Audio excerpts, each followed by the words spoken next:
Good morning बेटा। आज हम आपको पढ़ाएंगे आपकी ज्योग्राफी का +1 की ज्योग्राफी जो है उसका 3rd चैप्टर है ये, अपवाह तंत्र। अपवाह तंत्र देखिए, आपको ये बता देती हूँ। अपवाह मतलब होता है बहकर जाना किसी चीज़ का। अपवाह चैप्टर को पहले आप चैप्टर को अच्छे से इसकी जो हेडिंग है उसको समझिए।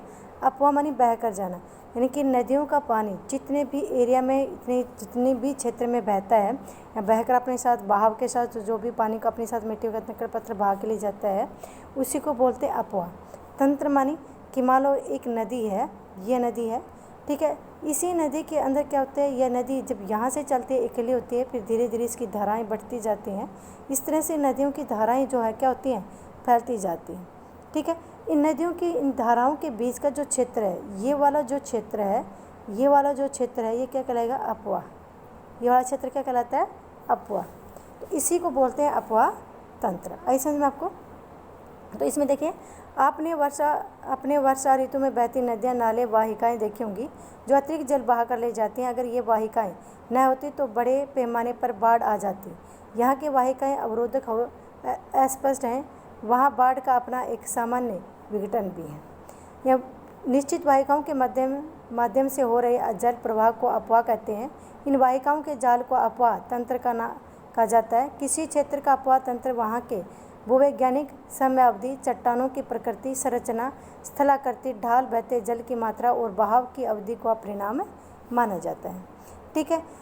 क्या आपके शहर या गांव के पास कोई नदी है, क्या आपने कभी देखी होगी। देखिए, आपको ऐसे समझिए कि क्या आपके पास आपने कहीं नदी देखी होगी और नदी को आपने देखा होगा कि जहाँ से नदी बहती है वहाँ आपको पता होगा नदी जब आगे से या पहाड़ों से निकलती हैं, कहीं से भी निकलती हैं, आने के बाद में नदी के साथ में इस तरह की वेदिकाएँ बनी होती हैं। ये जो है अब क्या होती है, नदियों के साथ में इस तरह की वेदिकाएँ बनी होती हैं। ये वाला जो क्षेत्र है, आगे समझ में आपको, ये वाला जो क्षेत्र है ये क्या कहलाता है, अपवाह क्षेत्र कहलाता है, अपवाह तंत्र कहलाता है। आई समझ में आपको अपवाह तंत्र का इतने बारे में। अपवाह तंत्र के में देखो आप, ये जो अपवाह प्रतिरूप पेड़ की शाखाओं के अनुरूप हो उसे वृक्षाकार प्रतिरूप कहा जाता है। यानी कि आपको क्या बताया मैंने, मान लो कि ये पेड़ है, क्या है ये पेड़ है और इस पेड़ के ऊपर इस तरह की टहनियाँ बनी हुई हैं, ठीक है। इस तरह के पेड़ की ये टहनियाँ बनी हुई है और ख़ास करके नदी का यही रूप होता है। ये नदी है और ये जो नदी के है, ये नदी की वेदिकाएँ बनी हुई है, ठीक है। इस तरह की आकृति बनी होती है, उसको क्या कहा जाता है, उसको कहा जाता है पेड़ की शाखाओं के रूप, उसे क्या है, वृक्षाकार। क्या कहा जाता है इसको, वृक्षाकार कहा जाता है। आगे समझ में आपको। इस प्रकार के को क्या कहता है, वृक्षाकार कहा जाता है। जब नदियाँ किसी पर्वत से निकलकर सभी दिशाओं में बहती हैं तो उसे इस अरीय प्रतिरूप कहा जाता है, ठीक है। अमरकंटक पर्वत श्रृंखला से निकलने वाली नदियाँ इस अपवाह तंत्र के अच्छे उदाहरण समझे जाते हैं। मान लो कि ये पर्वत है, ये पहाड़ है और इस पहाड़ से निकलने वाली इस प्रकार से जो नदी है, आगे आपको समझ में, इस तरह से जो बहती हुई नदी है इसको क्या करें, अर्रे कहा जाता है, ठीक है। इसके बाद में जब मुख्य नदियाँ एक दूसरे के समांतर बहती हैं तथा सहायक नदियाँ उनमें समकोण पर जालीनुमा अपवाह समकोण पर मिलती है तो उसे ऐसे प्रतिरूप को क्या कहते हैं, जालीनुमा। मान लो एक नदी ये बह रही है, ये नदी है, दूसरी नदी ठीक इसके समांतर इस तरह से बहती है, ठीक है। और इसी नदी के अंदर आके छोटी नदियाँ इस तरह से आगे जाके इन नदियों के अंदर छोटी नदियाँ आकर इस तरह से मिल जाती हैं, तो इस तरह से क्या बन जाती हैं, एक जाली से बन जाती है। इसी को जालीनुमा अपवाह तंत्र कहा जाता है। जब सभी शाखाओं की नदियाँ बहकर किसी झील या परत में विसर्जित हो जाती हैं तो ऐसे अपवाह तंत्र को क्या कहते हैं, अभिकेंद्र। मान लो कि ये एक झील है या तालाब है या फिर बना हुआ समुद्र है और जब नदियाँ आकर धीरे धीरे सभी नदियाँ, चारों दिशाओं से आने वाली नदियाँ इसमें इस तरह से आकर मिल जाती हैं, आगे समझ में, इसी को क्या कह सकते हैं, इसी को नदियों का अभिकेंद्र क्या कहा जाता है, इसको अभिकेंद्र, क्योंकि इसमें आकर ये नदियाँ मिल जाती हैं। हो गया इतना, आपको समझ में आया। इसके बाद में जब सभी दिशाओं में नदियाँ बहकर किसी झील या गर्त में विसर्जित हो जाती हैं इसको अपवाह प्रतिरूप में अभिकेंद्र, आपको बताया अभी, वो कहा जाता है। 4 प्रकार होता है, एक वृक्षाकार जो वृक्ष की टहनियों के जैसे होता है, दूसरे क्या होता है, पर्वत से निकलने वाली नदियाँ जो अरे आगे जाकर एक दूसरे में मिलती हैं या फिर बहाव बनाती हैं, तीसरा दो समांतर नदियों में आकर मिलने वाली सहायक नदियाँ, और चौथा क्या बताया था आपको मैंने कि अब अलग अलग दिशाओं से आकर किसी झील या गर्त में या समुद्र में गिरने वाली जो नदियाँ होती हैं उसको नदियों का अभिकेंद्र कहा जाता है। ठीक है, इसके बाद में आपको देखो सबसे इम्पोर्टेंट ये मैप है, पूरे चैप्टर का सबसे इम्पोर्टेंट मैप है। आपको थोड़ा सा मैं ये बता देती हूँ। देखिए बेटा, ये सिंधु नदी है। कौन सी नदी है? ये सिंधु नदी है। आप देख सकते हो ये सिंधु नदी है, और ये सिंधु नदी तिब्बत में मानसरोवर झील के पास से निकलती है और इस तरह से भारत में लेह लद्दाख में प्रवेश करने के बाद में और ये पे पाकिस्तान में चली जाती है। पाकिस्तान में जाने के बाद में सिंधु नदी, आप देख सकते हो कि पाकिस्तान में जाने के बाद में सिंधु नदी किस तरह से समुद्र में गिर जाती है। ठीक है, ये भी हमारी इस सिंधु नदी की जो सहायक नदी है वो देखिए, सिंधु नदी की जो सहायक नदी है कौन सी है? झेलम। ये आप देख सकते हो सिंधु नदी की जो सहायक नदी ये झेलम है, ये रावी है, उसके बाद में चिनाब है और ये रावी है, और उसके नीचे वाली ये कौन सी है? सतलुज है। सतलुज और सिंधु नदी दो नदियां ऐसी हैं जो कि भारत में न निकलकर भारत से बाहर तिब्बत के पठार से निकलती हैं। आगे समझ में आपको, सिंधु और सतलुज दो नदियां ऐसी हैं जो कि भारत से न निकलकर कहाँ से? मानसरोवर झील के पास से तिब्बत से निकलती है, और दोनों ही नदियां कहाँ? पश्चिम में जाकर किस में? अरब सागर में गिरती है। आगे समझ में, झेलम, चिनाब, रावी और सतलुज, साथ में एक व्यास नदी भी है बीच में। ठीक है, ये सारी पांचों नदियाँ किसकी सहायक नदी हैं? सिंधु नदी की सहायक नदियाँ हैं। आइए आपका, ये हमारे उत्तरी भारत की नदियाँ हैं, और ऊपर से जो पंजाब हरियाणा का जो मैदानी जो भागीय क्षेत्र बना हुआ है ये किससे बना है? सिंधु नदी और उसकी सहायक नदियों से बनाया गया। उसके बाद में आप देखिए गंगा नदी है। गंगा नदी जो गंगोत्री से निकलती है, जो भारत की सबसे बड़ी, आज के टाइम में भारत की सबसे बड़ी 2500 किलोमीटर की लंबी इसकी लंबाई है, जो कि भारत की सबसे बड़ी है और भारत के उत्तरी भारत के उत्तरी मैदानों का निर्माण करने वाली सबसे बड़ी नदी माना जाता है। ये गंगा नदी है। गंगा नदी के पास में यमुनोत्री से निकलने वाली यमुना नदी है, जो कि गंगा नदी की सबसे बड़ी सहायक नदी है, जो कि इलाहाबाद में पास में जाकर यूपी में गंगा में मिल जाती है। उसके बाद में आप देखिए इसकी शारदा जो नदी है ये, जो कि नेपाल से निकलती है। उसके बाद में घाघरा नदी जो हिमालय से निकलती है नेपाल से। गंडक नदी ये भी हिमालय से नेपाल से निकलती है। उसके बाद में है कि आप ये कौन सी नदी है? कोसी नदी। इस साइड देखिए आप, ये भी क्या है? कोसी नदी, जो किसकी है? ये भी गंगा की सहायक नदी है। और ये सारी नदियाँ मिलकर कहाँ गिरती हैं? बंगाल की खाड़ी में गिरती है, जो कि पश्चिम बंगाल में ये बना हुआ, पश्चिम बंगाल का बना हुआ ये क्या है? सुंदरवन डेल्टा, जो दुनिया का सबसे बड़ा डेल्टा है, जो गंगा और उसकी सहायक नदियों के द्वारा बनाया गया है। आगे समझ में इतना आपका। उसके बाद में आप देखिए ये वाली पूरी भारत की नदियाँ, पूरी भारत की नदियाँ जो सबसे बड़ी नदी है ब्रह्मपुत्र नदी, जो मानसरोवर झील तिब्बत से निकलती है और भारत और नेपाल के बीच में ये क्या है? एक बॉर्डर सीमा बनाती हुई क्या करती है?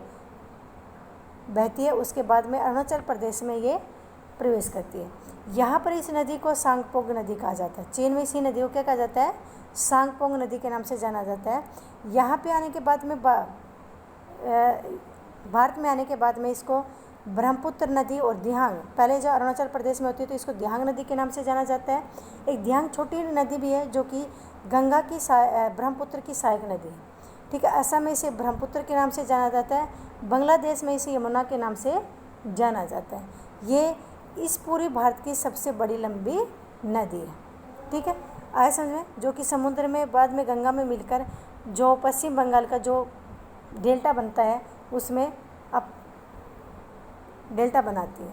ठीक है, उसके बाद में देखिए आप, अगर हम बात करते हैं उत्तरी भारत की नदियों की, ऊपर वाली नदियों की, तो ये देखिए लूणी नदी, जो राजस्थान की सबसे लंबी नदी है। लूणी क्यों कहा जाता है? क्योंकि पश्चिम राजस्थान में मिट्टी में नमक होता है और ये नदी क्या होती है? खारे पानी की नदी है, इसलिए इसका नाम लूणी है।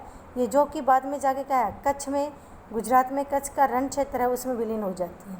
ठीक है, समुद्र में नहीं गिरती है। अब हम यहाँ के देखेंगे कि ये जो मध्य प्रदेश से निकलने वाली जो नदियाँ हैं, चंबल नदी मध्य प्रदेश के माहू से निकलती है चंबल नदी, इस तरह से बहती हुई क्या करती है? किस में मिल जाती है? गंगा में जाकर मिल जाती है। ये गंगा की सहायक नदी है। चंबल नदी राजस्थान, मध्य प्रदेश गुजरात और राजस्थान के बीच में थोड़ी सी बॉर्डर सीमा बनाती हुई और फिर यूपी में जाकर यमुना नदी में मिल जाती है। गंगा की नहीं, यमुना नदी की सहायक नदी है।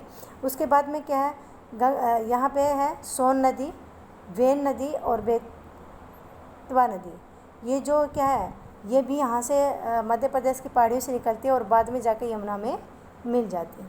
सोन नदी है, ये भी क्या होती है, सतपुड़ा के पठार से निकलती है और यमुना में मिल जाती है। सोन नदी के ऊपर ही यूपी में यहाँ पे रिहांद बांध बनाया गया है। ठीक है, उसके बाद में आप देखिए कि ये जो नदी है कौन सी, नर्मदा नदी, जो पश्चिमी भारत में, यानी कि भारत की एकमात्र ऐसी दो नदियाँ जो कि अरब सागर में गिरती हैं, बस बंगाल की खाड़ी में नहीं गिरती, अरब सागर में गिरती हैं। इन दो नदियों में आप देखिए, अगर हम बात करते हैं नर्मदा नदी की, जो अमरकंटक कहाँ से निकलती है, मध्य प्रदेश से निकलती है।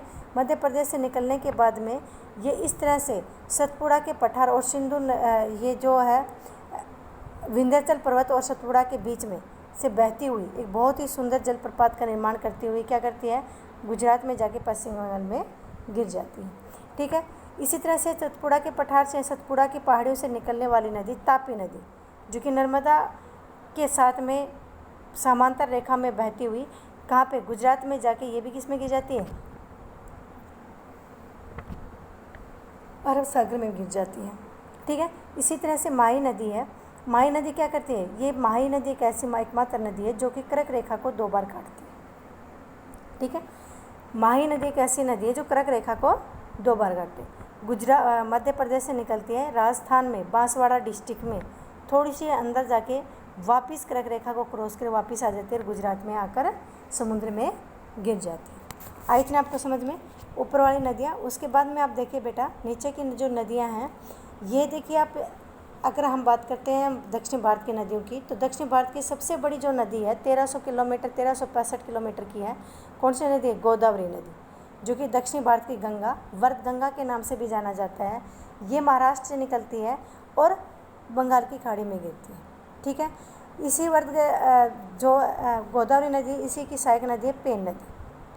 ठीक है, कृष्णा नदी जो कि महाराष्ट्र से निकलती है और महाराष्ट्र निकलने के बाद में ये भी क्या है, समुद्र बंगाल की खाड़ी में गिरती है। तुंगभद्रा नदी जो कृष्णा नदी की सहायक नदी है, ये भी क्या है, नीलगिरी की पहाड़ी से निकलती है और फिर कृष्णा नदी में मिलकर बंगाल की खाड़ी में गिरती है। कावेरी नदी जो नीलगिरी की पहाड़ियों के से निकलती है, जो कि भारत की सबसे इम्पोर्टेंट और सबसे विवादित नदी है, जो कि कर्नाटक और तमिलनाडु में बहती है। ठीक है, कर्नाटक में इसमें मेटूर बांध बनाया गया है और इस मेटूर बांध के फाटक को अगर बंद कर दिया जाता है तो तमिलनाडु में पानी नहीं आता है। इस वजह से इस नदी के ऊपर कर्नाटक और तमिलनाडु का झगड़ा चलता रहता है। दक्षिण भारत की एकमात्र ऐसी नदी है जो कि साल भर बहती है, क्योंकि इस नदी को मानसून टाइम में जो बारिश होती है उसका पानी भी मिलता है और सर्दियों में जो बारिश होती है उसका पानी भी मिलता है। ठीक बेटा, इस तरह से हमने आपको इस तरह की नदी बताई। अब आप इधर से देखिए, आपकी 2 नदियाँ बच गई साइड में, कौन सी बची, महानदी। महानदी देखो, इसके ऊपर जो है कौन सा बांध बनाया गया है, महानदी पे हीराकुंड बांध है, जो कि दुनिया का सबसे बड़ा बांध है। ये छत्तीसगढ़ के रायपुर की पहाड़ियों से निकलती है। वहाँ से निकलने के बाद में झारखंड होती हुई उड़ीसा में होती हुई क्या है, बंगाल की खाड़ी में गिरती है। उड़ीसा में इसके ऊपर सबसे बड़ा बांध बनाया है, कौन सा बांध बनाया है, हीराकुंड बांध बनाया है। ठीक है, ये मैंने इस चैप्टर की आपको थोड़ी सी ये नदियों का परिचय दिया गया। अगला जो हमारा वीडियो में हम इसको पूरे डिटेल से सभी नदियों के बारे में बताएंगे। आज के लिए इतना ही बहुत बेटा, धन्यवाद।